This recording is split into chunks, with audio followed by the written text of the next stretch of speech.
Good morning, class. My name is Ajay Pandey. Today I am going to teach you capacitance.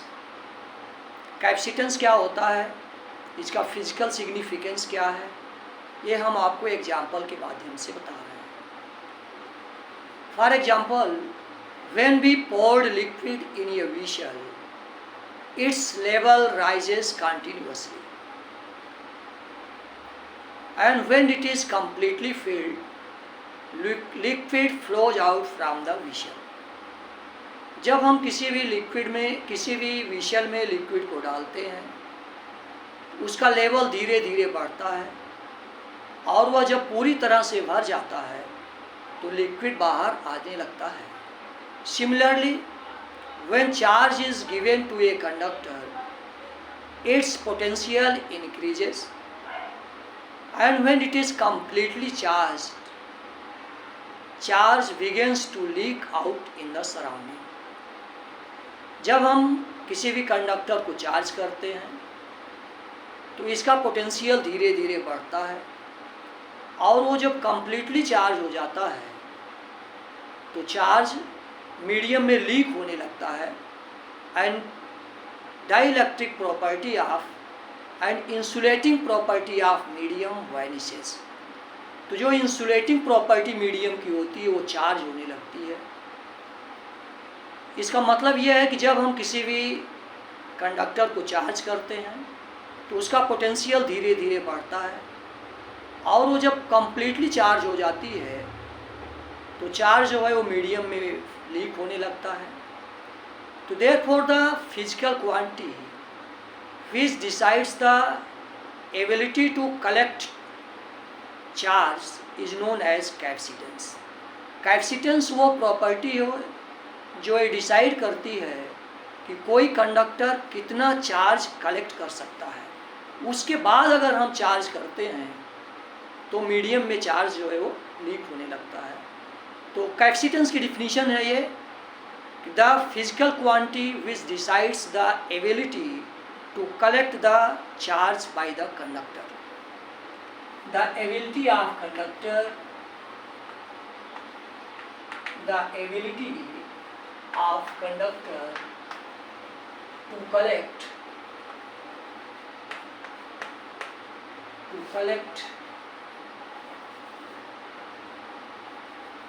charge, is known as capacitance. Capacitance क्या है? किसी भी conductor का वह गुण है जो ये डिसाइड करता है कोई वस्तु कितना चार्ज कलेक्ट कर सकती है. Collect charge,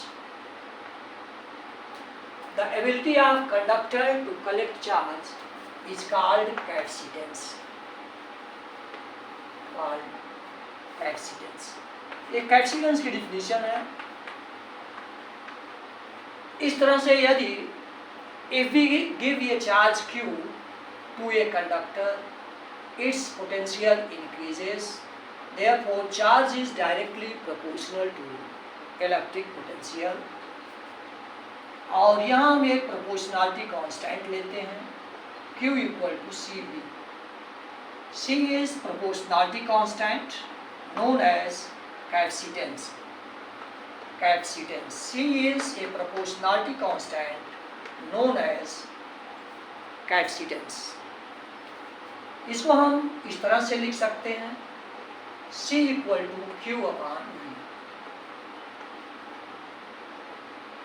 value of C depends on, C is a proportionality constant और इसकी वैल्यू डिपेंड किस किस पर करती है. फर्स्ट है अराउंड द मीडियम. मीडियम किस मीडियम में चार कंडक्टर रखा गया है. It depends on the medium in which conductor is placed. Presence of another conductor, अगर इसके आसपास कोई कंडक्टर तो नहीं है. Presence of other conductors.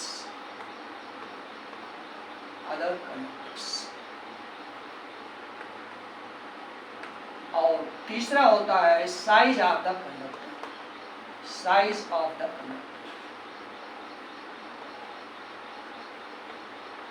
इस तरह से कैपेसिटेंस आपने देखा ये किस किस पर डिपेंड करता है. और किस पर डिपेंड नहीं करता, इस पे क्वेश्चन भी आपसे पूछे जाएंगे।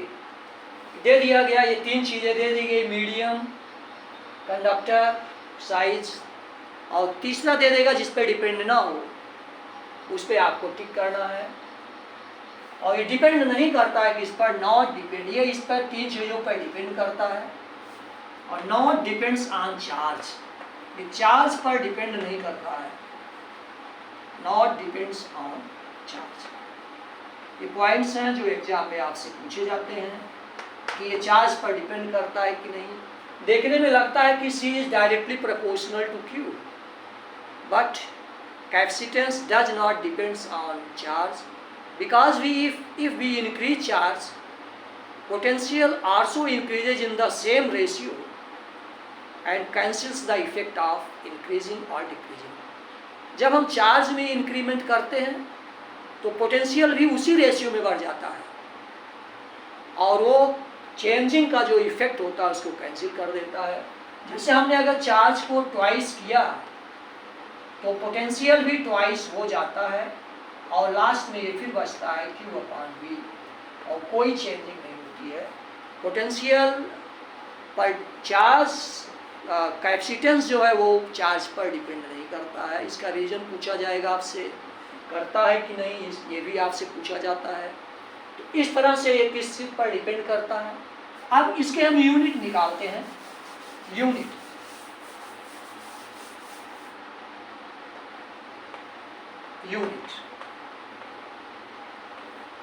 C = Q/V। Q की यूनिट आप जानते हो कूलाम होता है, कूलाम। और इलेक्ट्रिक पोटेंशियल की यूनिट जो है वोल्ट होती है। 1 कूलाम पर वोल्ट = 1 फैराड। कैपेसिटेंस की यूनिट फैराड होती है। Therefore, 1 farad is defined as the conductor having 1 coulomb charge at 1 volt potential. Capacitance is also defined as the quantity required to raise the quantity of charge required to raise the potential through 1 volt. Capacitance जो farad है वो define किया जाता है charge की उस quantity के द्वारा जिससे हम इलेक्ट्रिक पोटेंशियल को 1 वोल्ट तक बढ़ा सकें। Farad as coulomb is a large quantity, farad is also a very large quantity, and capacitors of 1 farad can not be placed in अलमीरा, can not be put into pocket. ये भी question आपसे पूछा जाता है कि अलमारी में इसको रख सकते हैं, पॉकेट में रख के घूम सकते हैं। तो आपने लिखना है coulomb is A very large quantity, so capacitor of 1 farad can not be placed in almirah। इसलिए इसका जो छोटी क्वांटिटीज होती हैं, smaller quantities are use to measure capacitance. Microfarad, 1 microfarad, and also picofarad. Microfarad होता है 10⁻⁻6 फैरड और 1 pf = 10⁻12 farad. ये भी आपसे क्वेश्चन पूछे जा सकते हैं। कैपेसिटेंस किस पे डिपेंड करता है, किस पे नहीं डिपेंड करता है। फैरड को डिफाइन करना है, फैरड लार्ज क्वांटिटी है या नहीं, इसको कैसे हम रख सकते हैं कि नहीं रख सकते हैं। और इसमें आपको ये भी पूछा जाता है कि आपको ग्राफ दे दिया गया, ये ग्राफ दे दिया गया आपका एक्स एक्सिस, वाई एक्सिस, और ये आपका मान लीजिए कि चार्ज है इस एक्सिस पर, इस एक्सिस पर पोटेंशियल है। अगर इसको हम ग्राफ प्लॉट करते हैं तो एक स्ट्रेट लाइन आता है। Ratio of Q/V, slope of the graph present the capacitance. इसका स्लोप जो होता है वो कैपेसिटेंस को रिप्रेजेंट करता है, और जिसका स्लोप ज़्यादा होता है, ऐसा क्वेश्चन आपसे पूछा जा सकता है। ये दो कैपेसिटर्स हैं, दो कंडक्टर्स हैं जिनकी कैपेसिटी C1 C2 है। इस तरह के ग्राफ में आपको C1 इक्वल टू C2 ऐसे पूछा जा सकता है, C1 less than C2, C1 is greater then C2। तो जो जिस कंडक्टर का कैपेसिटेंस ज़्यादा होगा उसका स्लोप ज़्यादा होगा, slope of C1 is greater then C2, therefore this is correct. इस तरह से मल्टीपल चॉइस क्वेश्चंस आपसे पूछे जा सकते हैं कि ग्राफ में किसका कैपेसिटेंस ज़्यादा होता है और किसका कैपेसिटेंस कम होता है। इसके बाद नेक्स्ट क्वांटिटी हम आपको बता रहे हैं, capacitance of an isolated conductor. Capacitance of an isolated conductor, किसी भी आइसोलेटेड कंडक्टर का कैपेसिटेंस आप कैसे ज्ञात करते हैं। आइसोलेटेड शब्द यूज किया गया है, इसका मतलब होता है कि उसके आसपास कोई भी कंडक्टर नहीं है। Isolated word is used because there is no presence of any other conductor surrounding the given conductor. तो कंसीडर ये spherical conductor of radius a. Consider ये spherical conductor of radius a. एक स्फेरिकल कंडक्टर जिसकी radius a है, इसको आप consider करिए radius a. If a charge is given to the conductor, it is uniformly distributed on its surface. If a charge plus q is given to the conductor, charge is uniformly distributed on its surface. जब किसी भी conductor को charge किया जाता है तो charge इसके surface पर यूनिफॉर्मली डिस्ट्रीब्यूट हो जाता है, and it behaves that whole charge is concentrated at its center. अगर हम इलेक्ट्रिक पोटेंशियल इसके सरफेस पर ज्ञात करें, and this is a equipotential surface, electric potential at the surface of the conductor V equal to we know that 1 upon 4 pi epsilon naught Q upon A. This is the electric potential. Capacitance अगर हम ज्ञात करते हैं, we know that C equal to Q upon V.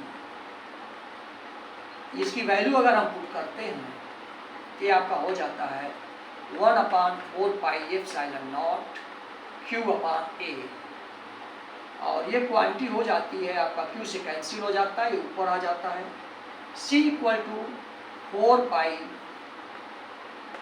epsilon naught A। ये आपका होता है किसी भी कंडक्टर का कैपेसिटी आपको ज्ञात करना है, इस फार्मूले का अप्लाई करते हैं, और ये साइज यहाँ से आपको निकल के आता है कि it depends on the size of the conductor. अगर जो कंडक्टर लार्जर साइज का है उसका कैपेसिटेंस ज़्यादा होगा। Conductor of larger size have large capacitance, इस तरह से आपसे ये भी पूछा जा सकता है कि दो कंडक्टर आपको ऐसे दिए गए हैं ए और बी, तो किसका कैपेसिटेंस ज़्यादा होगा। तो आपने B is greater than A, capacitance of B is greater than A. एक एक नंबर के क्वेश्चंस आपसे पूछे जाते हैं। तो इस तरह से इसको जब हम चार्ज करते हैं तो इसका आपको पोटेंशियल आपको ये पता है कि electric field lines are radially in outward direction, and ये आपका कभी अंदर इलेक्ट्रिक फील्ड लाइंस नहीं होती हैं, और इस तरह से हमने इसका कैपेसिटेंस ज्ञात किया। अगर इसको हम if the conductor is placed in a medium whose dielectric constant is K, then इसको हम C नॉट से रिप्रेजेंट कर रहे हैं, और इसको हम किसी मीडियम में रख रहे हैं जिसका कैपेसिटेंस K है। ये हो जाता है C K equal to 4 pi epsilon naught times KA। If the conductor is placed in a medium whose dielectric constant is K, then Ck equal to 4 pi epsilon naught times K. Dividing 1 by 2, we get Ck equal to dividing we get Ck equal to K C naught. आपसे ये भी पूछा जाता है, इसके numericals भी पूछे जाते हैं।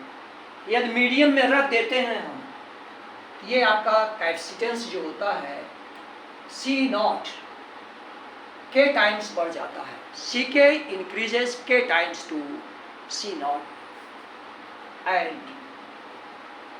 this can be also written as,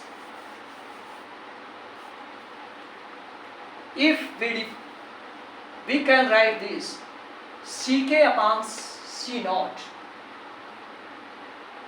equal to K. Dielectric is also defined as the ratio of capacitance of a conductor in a medium and capacitance in the air. So this is more about the capacitance of a conductor, isolated conductor. इन सब पे आपके numericals पूछे जाते हैं और multiple choice question भी पूछे जाते हैं, आपको बताया गया है। और इस तरह से हम समझते हैं कि आपको कम्प्लीटली ये समझ में आया होगा। हमारा वीडियो आपको बहुत ही पसंद आया होगा और आप इसको लाइक, सब्सक्राइब और शेयर करें। बेल आइकन का बटन दबाएं ताकि नोटिफिकेशंस आपको मिलता रहे।